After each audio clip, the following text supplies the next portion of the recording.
Imagine if you can identify liars. How important do you think is identifying a liar in the field of law enforcement? You know, a saying goes that criminals and police officer, or identifying the criminals, is actually a battle between truth and lie.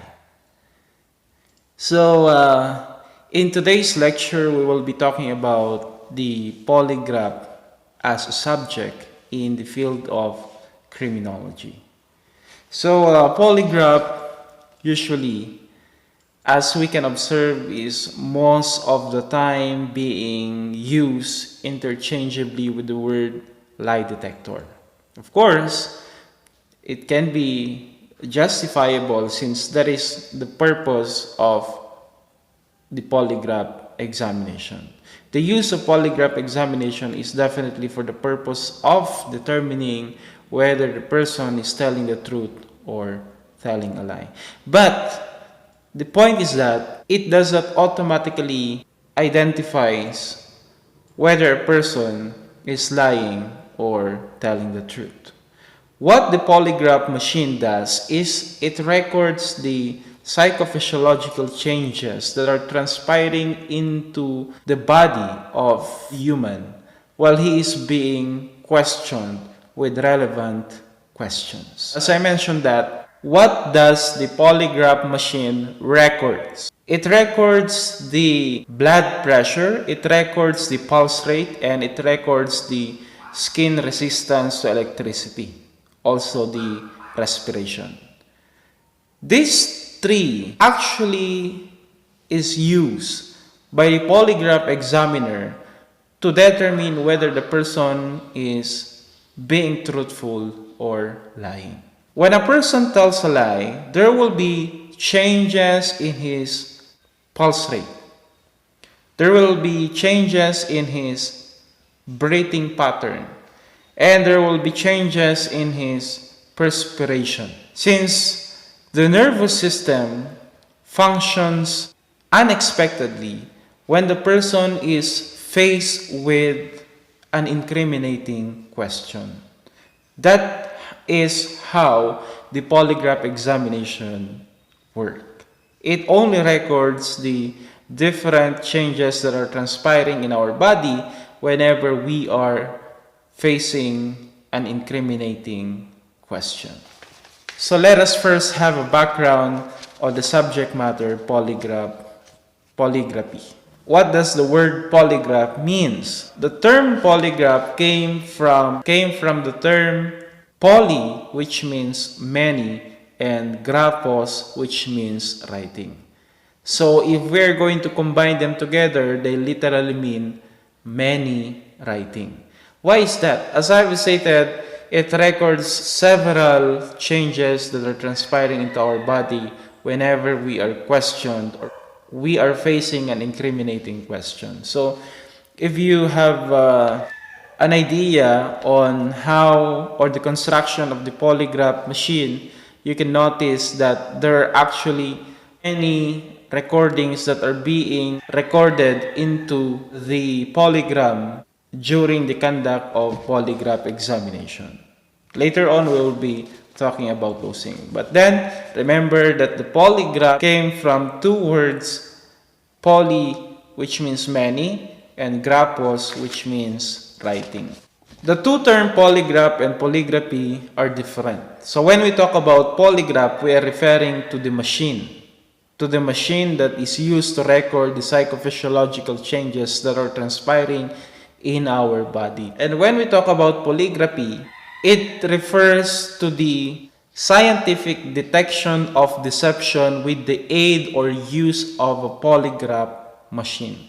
So the process of identifying whether a person is lying or not with the use of polygraph machine is termed as polygraphy. Or while the term polygraph refers to the machine used to detect deception. Then we have the term lying and deception. How are they different with each other? Actually, they're almost the same. But if there's a need for us to distinguish lying and deception, it goes like this. When we talk about lying, it refers to the act of misleading a person of an information through spoken words. While deception, it is the act of misleading a certain person of a certain information through action. So that is the difference between deception and lying. But deception always accompanied by lying, and lying is always accompanied by deception. So there is nothing different from them. It is only the thing that deception, that is action, and lying, that is through spoken word or oral communication. Then we have also the term detection and stimuli. So what does these two terms means? Detection refers to the act of discovering something. So, in the subject matter polygraphy, we always try to detect whether a person is lying. That is the purpose of having this study, in order for us to become knowledgeable on how are we going to detect lie. And we incorporate that with the aid of the polygraph machine. So we focus on the use of polygraph machine in identifying deception or detecting deception. Actually, there are too many ways on how can we identify whether a person is telling the truth or telling a lie. But since our subject matter focuses only on the use of polygraph machine to detection of deception, then we focus only into this. But then maybe I will mention some of the methods on how are they detecting deception even without the presence of polygraph machine, as part of the additional lecture that we will be conducting in this subject matter. So detection means to discover something that is hidden. Then we have the term stimuli. In the conduct of polygraph examination, we present some stimuli. This refers to a certain force or motion that is presented to a certain organism which produce a certain reaction, or which excites the organism when it is being presented to him or to that organism. Then we made mention of the term reaction. We have the two terms reaction and response. How are they different? When we talk about reaction, that is only psychological. And when we talk about response, that is physical. It can be observed. So let's say, for example, when a certain incriminating question was asked to you, your mind was rattled. So there are a lot of things that is going into your mind, whether are you going to tell the truth or you're going to tell the lie. So there are a lot of what if that is going on inside your mind. We call that your reaction. If that reaction will be put into action that is observable and can be measured, then that is now your response. So let's say, for example, a certain question was asked to you, then your mind was rattled. It makes you nervous. Now, there is a lot of things going into your mind that will affect your physical response.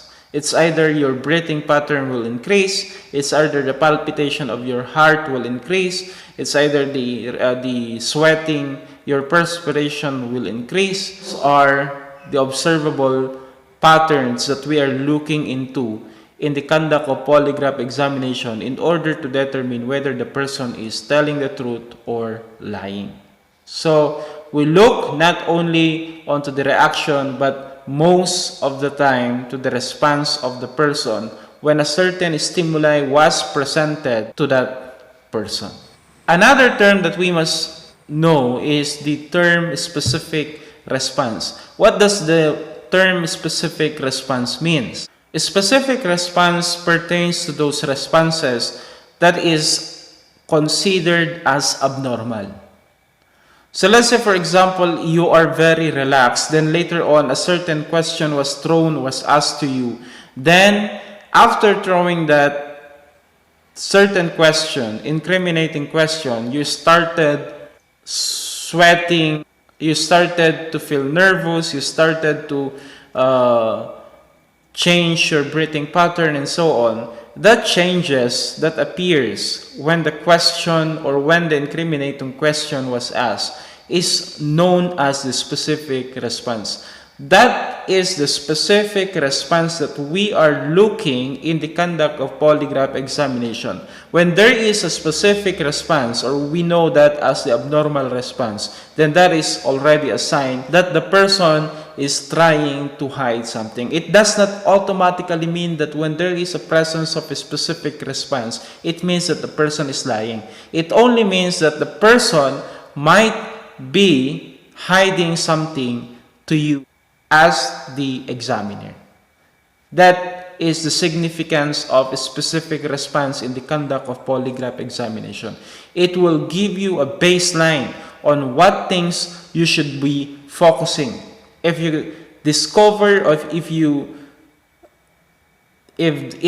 the questioning results in the appearance of a specific response, then you can further add more question relative to that in order to determine whether the specific response was indeed brought by lying or by nervousness. But nervousness sometimes can be interpreted as a sign of lying, because they believe that when a person is relaxed, then he is not hiding the truth. He is not hiding something. But when a person is feeling nervous, then it might be that the nervousness is a product of fear of detection. But that is not always true, because there are a lot of people who are very nervous, or the request from the PNP alone to be subjected to polygraph examination will already make anyone to feel nervous. Because there are a lot of reasons why does a person become nervous when put under examination. Maybe he don't trust the examination, or maybe he has bad memories with regards to the conduct of the examination, or he fears that something might be known that is very personal or confidential to him. There are a lot of reasons why people displays nervousness when they're being put under polygraph examination. And it is the duty of the polygraph examiner to identify the reason behind this specific response. That is why I said you cannot conclude that if there is a specific response during the examination, then that is already the basis for you to say that this person is lying. You must first identify the reason behind that specific response. Another term that we must know is the term polygraph examiner, or polygraphist, or examiner, or expert. They are using a lot of terms for examiner, for the polygraph examiner, but either any one of them can be used as a proper term to address a person who is conducting polygraph examination. You can address him as polygraph examiner, you can address him as polygraphist. Sometimes they also address them as lie detectors, and a lot of terms are being used to address them. But as long as it is written there, then definitely that is acceptable term for them to address. Then we have the term subject. The term subject pertains to the person being put under polygraph examination. Subjects can be anyone, from the suspect to the victim and the witness and many more. The complainant can be considered as a subject. Sometimes when people are blaming with each other of a certain issue, they tend to invite the other party to be subjected to polygraph examination. As you can see, it's not only the suspect who should be put under examination, because there are tendencies that people might be throwing some accusation without really telling the truth. They may throw a false accusation against someone. A witness may lie in order to protect someone also. So, not just the suspect. The polygraph examination is not made only for the suspect, but for the parties involved therein. So you might invite a witness to undergo polygraph examination if you want to determine whether the witness is actually telling the truth or just making a false accusation. You might invite also the suspect to determine whether his statement is actually true, or you might invite the victim also, because there are tendencies that the victims are really not telling all the truth. So all of these parties might be subjected to polygraph examination as long as they agree to undergo the polygraph examination. Also included are aspiring job applicants. This is no longer part of the main goal of the conduct of polygraph examination in relation to law enforcement, because polygraph examination conducted for aspiring job applicants are definitely commercial in nature. So you can also use polygraph examination for commercial use, or you can use it for law enforcement purposes. So either of which, the purpose of the conduct of polygraph examination, it is okay. So there are some companies wherein they require honesty tests, wherein maybe every year or annually they conduct polygraph tests to their employees to determine whether they are still truthful, they are still honest, and they're still loyal to their companies and so on. So those are also some of the activities wherein polygraph examination may play an important part. Just a little bit of history. Polygraph examination was first introduced in Philippines in year 1945 through the crime laboratory of the military police way back then. So the crime laboratory of Philippines sent representative to undergo training relative to polygraph examination. One of them is Mr. Jose Navarro and Condrado Dumlao. So they attended a polygraph training hosted by the United States. Also, the NBI in year 1950 sent Mr. Agustin Patricio to undergo training at the Killer Polygraph Institute, one of the well-known training institute when it comes to polygraph examination. So there are some individuals who are lucky enough to be sent for training relative to this subject matter. Now let's talk about the polygraph examiner. As we have stated, the polygraph examiner can be termed as either polygraphist, polygraph examiner, lie detector, examiner, expert, and so on. Many of the terms that can be used to address a polygraph examiner. So who really is a polygraph examiner? So a polygraph examiner is a person who can utilize the polygraph machine in determining whether the person is telling the truth or not. See, that is why sometimes they argue that polygraph and lie detector are different, because the polygraph refers to the machine and the lie detector pertains to the person who operates the machine, and he will be making the conclusion whether the person subjected to polygraph examination is actually telling the truth or lying. You see, the machine records the responses, and the operator or the polygraph examiner is the one who interprets all those recordings, and he is the one who will be concluding whether the person subjected to polygraph examination is telling the truth or not. So who is a lie detector now? Is it the machine, or is it the person who handles the machine and later on makes a conclusion based on the findings, based on the recordings that was produced during the conduct of examination? So that is the reason why they try to distinguish polygraph to lie detector. Polygraph pertains to the machine, and lie detector pertains to the polygraph examiner who makes the conclusion. What is the qualification of a polygraph examiner? So a polygraph examiner should be an impartial seeker of the truth, meaning that his only function or his focus should be identifying the truth, regardless whether he knows the subject, he have personal hatred with the subject, and so on. So he does not involve his emotions to the subject or to the case being investigated. He only should focus on finding the truth. So that is one of the important characteristic and qualification of a polygraph examiner.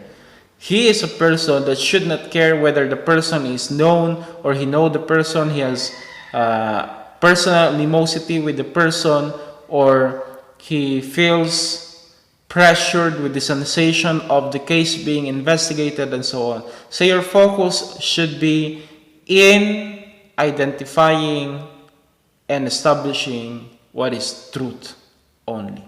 Another qualification of an examiner is that he must always bear in his mind that he must protect the rights of the person subjected to polygraph examination. And he must make some measures in order to safeguard the subject against any kind of error. There are some times that a certain person might not be suitable to be put under polygraph examination. You see that it records these changes that are transpiring into our body. So what if you have an asthma? What if you have extreme nervousness? Are you physically and mentally stable to be subjected to polygraph examination? So during the early phase of the conduct of polygraph examination, the examiner must look into these potential issues that might affect the result of the polygraph examination.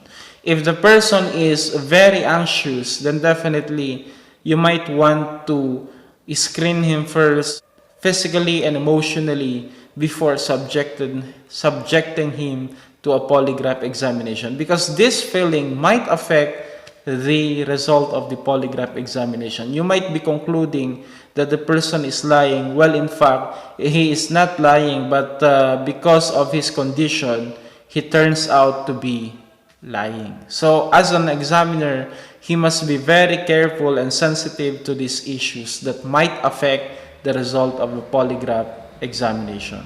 Another qualification of a polygraph examiner is knowledge with regards to the function of the polygraph instrument and its different attachment. As a polygraph examiner, you must be well versed in the different parts and different functions of the polygraph examination, because this sometimes contributes to the inaccuracy of the polygraph examination, because the examiners sometimes don't have or don't possess enough knowledge or adequate knowledge in the conduct of polygraph examination. And this literally is very crucial in the conduct of polygraph examination, since having not enough knowledge or training with regards to the conduct of polygraph examination, in fact, affects the possible result. So those are some of the qualification of a polygraph examiner. These are the traits and knowledge and skills that a polygraph examiner must possess before he would be qualified to conduct a polygraph examination, so as to guarantee the veracity and the accuracy of the result of the polygraph examination.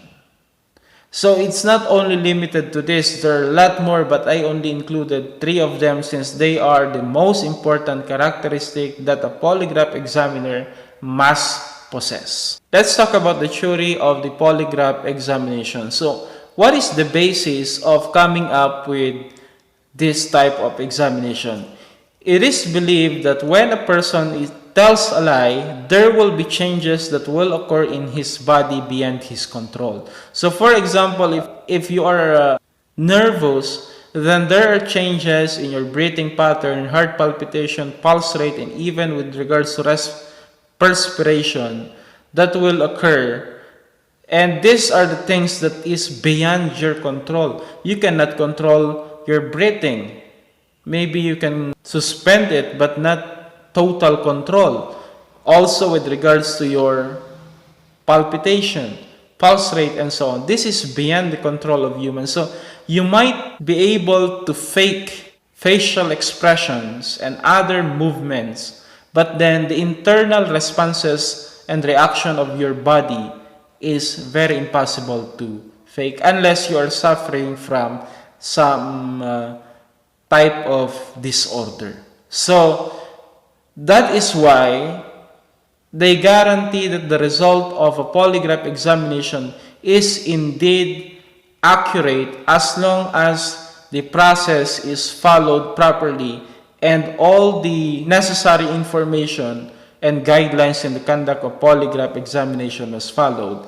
Then there is a chance, or there is a high percentage, that the result of a polygraph examination is indeed accurate most of the time. The purpose of the conduct of polygraph examination is no other than to determine the truth, to identify the truth. And the truth is based on the responses of an individual relative to the questions that are being asked to him in the conduct of polygraph examination. Next topic is the objective of polygraph examination. The ultimate objective of the conduct of polygraph examination is to secure admission or confession. First, let's have a background. What does admission and confession mean? So admission pertains to the acknowledgement or partial acknowledgement of a certain fact, while confession refers to the direct acknowledgement of a certain guilt. So, the conduct of polygraph examination aims to secure this, either of them. It's either an admission, it's already good, but if that is a confession, then it is much better. The polygraph examination result is not actually accepted all the time as an evidence in court, due to the reason that, of course, sometimes the result can be inaccurate depending on the quality of the machine that is being used, on the capability of the machine that is being used, on the capability of the examiner who conducts the examination, and other factors that affects or that lessen the accuracy of polygraph examination. So in our country as of now, the result of a polygraph examination is not yet admissible as an evidence unless there is a common agreement between the parties involved that they will accept the result of the polygraph examination as an evidence in court. But most of the time, it is rendered as inadmissible. So what is the purpose of that? Why do we need to bother to conduct polygraph examination if it is not admissible as an evidence in court? Well, the result of polygraph examination might not be admissible, but if we could secure a confession and admission in the conduct or while conducting polygraph examination, then that confession or admission will be the one to be presented in court and substantiated only by the result of the polygraph examination. They might debunk the result of the polygraph examination, but then if the subject confessed or make an admission relative to the case under investigation, then that admission and confession or confession will be the one to be presented, which is admissible. Confession and admission, as long as the guidelines and procedures in securing such is followed, is admissible as an evidence in court. And it is a strong evidence that can be presented in order to prove the guilt of a certain person. So the conduct of polygraph examination aims to secure these two, admission and confession. So let's talk about the uses of polygraph examination. Polygraph examination has a different uses. We made mention already of some of the purpose or uses of polygraph examination. Law enforcement field, the primary use of polygraph examination is for criminal investigation. Polygraph examination will expedite criminal investigation. It is a very efficient tool to expedite a criminal investigation process. Let's say, for example, you need to investigate 100 suspects. So before you can eliminate one or some of them as a suspect, you need to determine or conduct a careful background investigation, checking their alibis and reasons, and so on. If you are going to request the aid of a polygraph examiner, he can eliminate persons who are innocent in the case under investigation much more faster than going one by one, examining or checking the alibis of this person. So in criminal investigation process, polygraph examination aids its processes and make it more faster. Another use of polygraph examination is during pre-employment screening. So as I've stated, pre-employment screening is no longer part of the law enforcement purpose of polygraph examination, but already a commercial use. So they can use polygraph examination in a certain company in order to determine whether the applicant is being truthful to the statement that he is stating, or to the other information that he is providing the company, and so on. So you can use that for commercial use also. Periodic personal check, that is a good function also of polygraph examination commercially. But of course, in the law enforcement pillar, you might want to adopt periodic personal check as long as everyone will be honest and the polygraph examiner is free from corruption. So, in order to check whether your personnels are still an asset to your organization, you might want to conduct a personal integrity check annually to them with the aid of polygraph examination. Claim verification test, again, that is commercial use. Loyalty test, that is also commercial use, and sometimes related also to law enforcement use, especially in the intelligence unit. You might want to check the loyalty of the persons, of your personnel, whether they are still with you or they're already with the enemy. So for you to determine this, to determine whether your personnel is still loyal to you, you might want to conduct a polygraph examination to them maybe once a month or twice a month, I don't know, maybe once a year at least, and so on. So it's up to the management if they would be adopting this program, which I think would eliminate corrupt officials or corrupt members of the law enforcement if they would adopt loyalty tests at least once a month, or depending on to how much do you think, or how depending on to the capability of the polygraph examiner. Also for promotion, some of the organization or some of the companies are using or allowing or requesting polygraph examination for the employees who aims to be promoted, and so on. So as to determine whether, as I've stated, it can be a good method to determine whether your employee are still happy with the environment that you are in. Are they still functioning as an asset to your company, and so on. So you can use the polygraph examination for that also. It's not only focused on criminal investigation.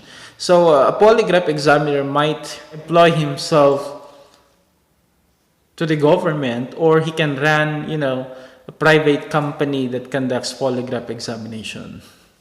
So someday, if you think that you might want to undergo a specialization in criminology and you choose, polygraph examination, you can make your own company that will focus only in providing polygraph examination services. So maybe there are a lot of companies that are requesting for these things, the conduct of polygraph examiner, but there are very few polygraph examiner in our country, and again, they seem to underestimate the capability of a polygraph examiner, and it's a good thing if you can be one of them also. Okay, for the next topic, we will be talking about the attachment of the polygraph examination. So we have the three major attachments. We have the pneumograph. The pneumograph functions as a recorder for the breathing pattern of the person. We have two of them, the Pneumo 1 and Pneumo 2. Pneumo 1 is being attached to the chest, while Pneumo 2 is being attached to the abdomen. So it records the breathing pattern. Whenever we inhale and exhale, there are patterns created on our breathing. So that is what the first attachment records. I will be presenting or demonstrating how to use that, or how does it function later on if in the next lecture that we will be conducting. So I'm just introducing to you the attachments. So the first is the Pneumograph. It records the breathing pattern. Next is we have the Cardiosphemograph. It records the pulse rate, the blood pressure of pulse rate and blood pressure of the subject. So, you know, when a person is nervous, there are much blood being pumped into his or her heart, which makes or increases the pulse rate or the blood pressure of a certain person. So that is the function of the Cardiosphemograph, to records the changes that are transpiring into the body relative to the functioning of the heart. And last is we have the Galvanograph. The Galvanograph, or GSR, records the skin resistance to electricity. So it is being attached to the finger of the subject, wherein it records whether the person's resistance to electricity is increasing or decreasing. So that is also relative to the perspiration of a person. So if he is perspiration of a person, water reacts to electricity and so on. So there are changes if a person feeling nervous. If a person feels nervous, then definitely there will be changes into his skin resistance, his resistance to electricity. There is a small amount of electricity that is being directed to the body of the person in contact with the GSR, that only measures, or that is for the purpose of determining the skin conductivity of the person. So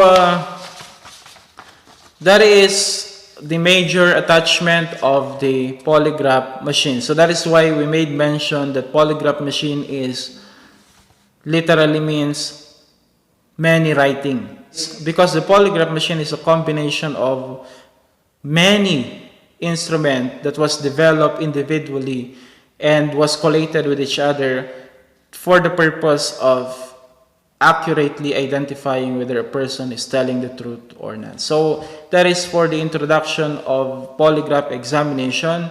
If you have questions, you can comment that down below, and we will try to answer if we know the answer.